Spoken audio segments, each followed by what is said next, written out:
sou a professora Gabriela e vou lecionar a disciplina de Geografia para o segundo ano do Colégio Emaús. Vamos fazer uma oração antes de começar. Senhor meu Deus, te agradeço por mais essa aula, pela vida de cada pessoa que está me assistindo nesse momento.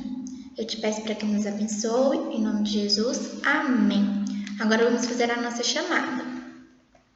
Alexandre Miranda, Breno Vitalino, Daniel Nizer, Davi Lobato, João Antônio, Maria Eduarda, Pedro Augusto, Pedro Lucas e Sofia Ribeiro. Muito bem, vamos começar a nossa aula pela correção da última atividade de geografia que eu deixei para vocês. Número 1. Por que o globo terrestre é a forma de representação mais real do planeta Terra? Como nós vimos, o globo terrestre é a forma de representação mais real porque ele tem um formato esférico, que assemelha ao formato do nosso planeta. Número 2. De acordo com a aula de hoje, que foi a aula passada, complete a frase. O mapa é uma representação reduzida de um espaço.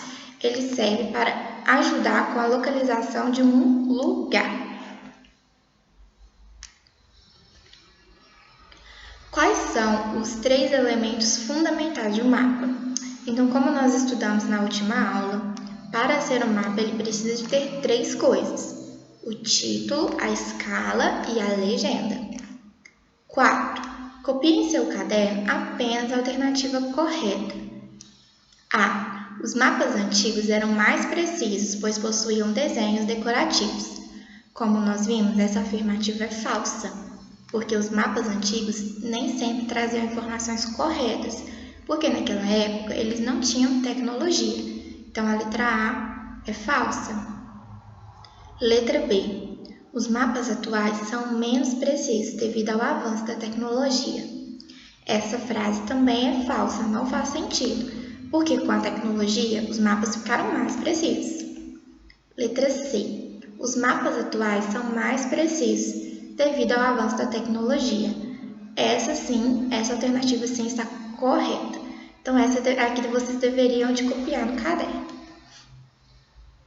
Número 5. Observe os mapas abaixo.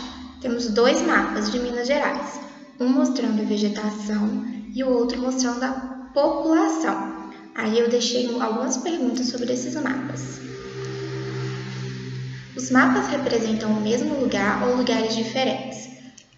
Os mapas representam o mesmo lugar, o estado de Minas Gerais, não é isso? 7. Qual é a principal diferença entre os 2 mapas? Como nós vimos, um representa a vegetação, ou seja, as plantas, os tipos de plantas que tem naquele lugar. E o outro representa a população, que é a quantidade de pessoas que vivem naquele lugar. Ambos do estado de Minas Gerais. Número 8. Com o avanço da tecnologia, nos dias de hoje, é possível ter um mapa na palma das mãos. Pesquise como os aplicativos de mapas conseguem as imagens que temos acesso. Se você pesquisou aí, você descobriu que os aplicativos de mapas usam satélites artificiais. O que são satélites artificiais? São grandes máquinas que nós chamamos de veículos espaciais também, que são lançadas no espaço. Elas são feitas pelas pessoas, são lançadas no espaço e elas ficam ali ao redor da Terra, tirando fotografias e enviando, para cá. Então, esses aplicativos de mapas podem usar esses satélites ou ainda mapeiam as ruas através de fotografias tiradas com veículos. Então, alguns desses aplicativos, eles mapeiam dessa forma, vai passando um carro e vai tirando foto das ruas e assim eles conseguem organizar essas fotografias e construírem um aplicativo de mapas. 9. Aí a 9 e a 10 era para vocês explorarem esses aplicativos, Na 9 era para vocês procurarem o endereço da casa de vocês e na 10 para vocês procurarem o endereço de um outro local do interesse de vocês. Agora nós vamos começar a nossa revisão de geografia.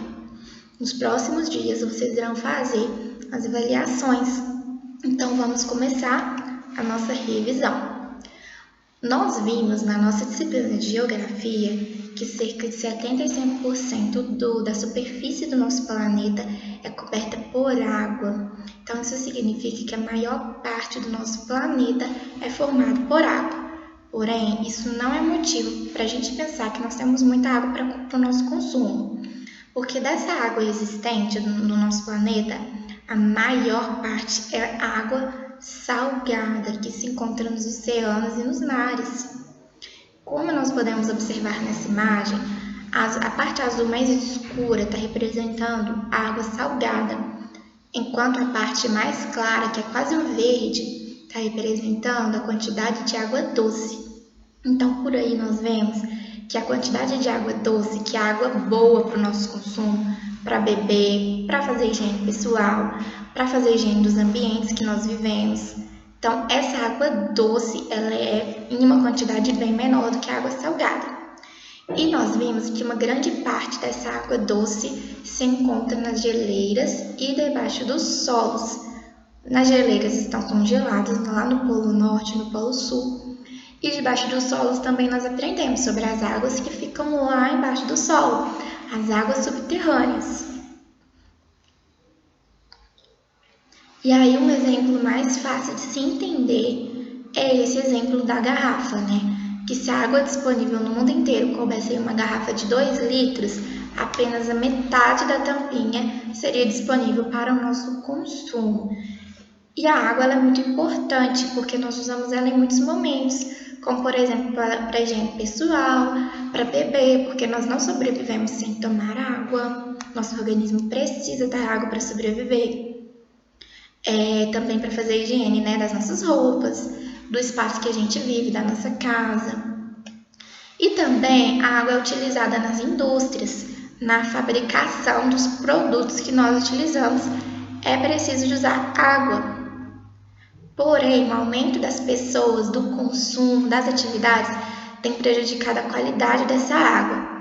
Como nós podemos ver aí nessa imagem, o esgoto está sendo lançado de forma irregular nos rios, o que contribui para a poluição da água. Sem contar os péssimos hábitos que algumas pessoas têm, né? Jogar o lixo na rua, descartar o lixo em um lugar inadequado. E esse lixo jogado aí em qualquer lugar traz várias consequências ruins. Quando eles tampam ali os bueiros, né? Pode acontecer enchentes, alagamentos. Esse lixo também pode parar nos oceanos, prejudicando a vida dos animais marinhos, que muitas vezes se encontram nessa situação, como demonstrado nessa imagem, por causa do lixo que nós descartamos de forma inadequada. Um outro assunto que nós vimos em geografia foi sobre os indígenas. Nós vimos que os indígenas já estavam aqui antes da colonização, ou seja, quando os portugueses chegaram para colonizar o nosso país, os indígenas já estavam aqui. Eles viviam aqui, eles tinham a sua cultura, sua forma de viver. Nós vimos também que os indígenas vivem em melhor harmonia com a natureza do que as pessoas que vivem na cidade, justamente por conta do assunto anterior, que é a questão do lixo, por exemplo. O lixo que nós produzimos, o plástico, o vidro, são lixo, como nós vimos lá na disciplina de ciências, que demoram mais para se decompor. Então, os indígenas, o lixo que eles produzem é o lixo mais orgânico. Então, eles vivem em harmonia com a natureza. Nós vimos também que os indígenas, eles chamam a natureza de mãe natureza, porque eles dependem dela para sua sobrevivência, porque é dela que eles tiram o alimento, não é mesmo? Então, eles tiram a sua sobrevivência das florestas, da natureza. Nós vimos que os indígenas eles têm a sua forma de se organizar. Cada pessoa tem a sua função dentro da tribo. A tribo é o grupo de pessoas indígenas, né, que vivem juntos em um lugar que se chama aldeia. Normalmente, os homens se encarregam da construção da aldeia, da guerra, caça e a pesca e da liderança tribal. Já as mulheres cuidam do plantio, da colheita, preparam os alimentos, produzem tecidos, adornos e utensílios. As crianças indígenas são chamadas de curumins. E a sua educação funciona assim. Quando a criança ainda é um bebê, muito pequena, a mãe cuida dessa criança. Mas depois que ela começa a crescer, como por exemplo essas daí da imagem, a educação é compartilhada por todos da tribo. Todos têm o dever e a responsabilidade de ensinar as crianças. Além dos indígenas, nós falamos também sobre um outro assunto em geografia, que foi sobre o trânsito. Nós vimos que trânsito significa circulação de pessoas. E para entender o trânsito, nós precisávamos entender os espaços em que esse trânsito acontece, como por exemplo as ruas e as avenidas. Nós vimos que existe uma diferença aí entre as ruas e as avenidas. As ruas são menores, elas têm uma largura menor, enquanto as avenidas são mais largas, elas são maiores, então elas têm uma largura maior. Além disso, as avenidas têm um canteiro central, que vai dividir ela aí em duas partes, enquanto a rua não tem canteiro central. Nós vimos também que um bairro é um conjunto de ruas e avenidas. Então, quando tem várias ruas e avenidas juntas, vai formar um bairro. Mas nós podemos dizer também que um bairro é um conjunto de quarteirões. Por quê? Quarteirões são um conjunto de casas ou de prédios limitados por ruas, como nós podemos ver na imagem. Ó, várias casas, construções aqui, e elas são cercadas por ruas, limitadas por ruas. Então, isso é um quarteirão. Nós vimos que a cidade é formada por um conjunto de bairros. Então, vários bairros vão formar uma cidade. Essa aí, por exemplo, é a cidade de Belo Horizonte. No trânsito, existem várias pessoas, existem vários tipos de pessoas. E nós vimos um pouquinho sobre cada uma delas, então vamos relembrar aqui agora. O pedestre é aquele que anda ou se encontra a pé. O motorista é aquele que conduz qualquer veículo motorizado. Para isso, ele precisa tirar um documento que se chama carteira de motorista, para poder provar que ele está apto a conduzir um veículo. Assim como o motociclista também, que é aquele que dirige motocicleta, ou moto, né? Nós chamamos de moto. O ciclista é diferente do motociclista. O ciclista é aquele que se locomove por meio de bicicleta. Os passageiros são aqueles que são transportados de um lugar para o outro. Eles não conduzem nenhum veículo nesse momento e eles são apenas transportados de um lugar para o outro. Agora eu vou passar para vocês a atividade que vocês deverão fazer para a revisão aí. Número 1. A poluição das águas vem aumentando a cada dia. Explique por que isso está acontecendo. Número 2. Complete a frase a seguir com as palavras disponíveis. Então, tem uma frase com duas palavras disponíveis. A maior parte da água existente em nosso planeta é doce ou salgada. Vocês vão completar. 3. Os animais aquáticos são prejudicados com a poluição da água. Explique como isso acontece com um exemplo. 4. Qual das atitudes abaixo pode contribuir para a poluição da água?